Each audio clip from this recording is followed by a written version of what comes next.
Beginning with crunches, we place the feet flat on the floor, interlace the fingers behind the head, and then you're going to imagine you're curling your spine off the floor from the upper back.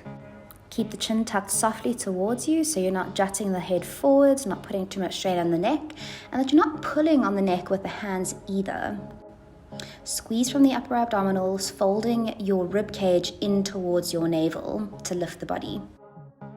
Then crossing one ankle over the opposite knee, you're going to lift into your crunch as before and then add a twist towards that knee, rotating the spine like a corkscrew.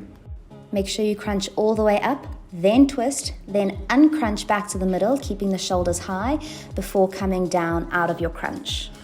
We do the same thing over on the other side, moving the upper body towards the knee rather than moving the knee towards the upper body, so the pelvis and legs stay totally still. Lifting the knees up to tabletop and engaging through the front abdominals to flatten the lower back and keep the tailbone slightly tucked away from the ground. You're going to alternate toe touches to the floor. Only go as low as you can reach without the lower back arching, and be sure not to bend from the knees but rather reach from the hip, keeping the knee bent at 90 degrees throughout the reach. Keep the trunk stable with the back not arching up off the ground. Keep the ribs pulling down and try not to use your shoulders or neck or any other parts of the body to do the work. Keep everything stable and strong. Then keeping the feet flat on the floor, you're going to lift up into an upper body crunch and then alternately reach side to side, folding through the side waist, squeezing into those obliques to reach down as if you're going to touch the ankles. Lifting the knees up to tabletop, you're going to support the head and then alternately reach for the outer ankle, crossing over the body and twisting the torso. So you're coming up into a crunch and then reaching to the side. So try not to just lift and reach with the arm, but reach by rotating through the whole torso. Imagine you're taking your shoulder to your hip or ribs to opposite hip bone. For your upper back extensions, you're going to keep the feet down on the ground, extend the arms forwards. Feel free to have them a little wider if you have them pinching in the shoulders.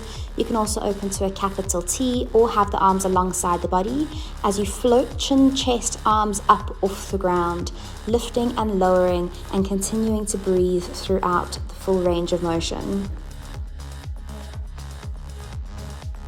Then into a forearm plank, tucking the toes, have the elbows underneath the shoulders, shoulders away from the ears, pushing strong to lift the body away from the floor. Feel the shoulder blades spreading apart. Keep the neck nice and long and the upper back nice and flat, tailbone tucking under, squeezing the glutes and quads nice and strong to create a straight line. You can also modify by lowering the knees onto the floor, but keep that straight line. Then we do full back extensions or full arch ups. We're going to lift the arms, chest, head, legs, everything's floating up off the ground, so you're basically balancing just on your belly button. Arms can be forwards out in front of you, out to the sides, or down next to your body. Be sure not to bend the knees, but pivot around that spine as you lift everything off the ground.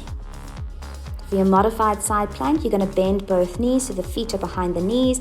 Have your elbow directly underneath the shoulder, not too far away from you. And then you're going to lift the hips up off the ground, trying to create a straight line through the spine.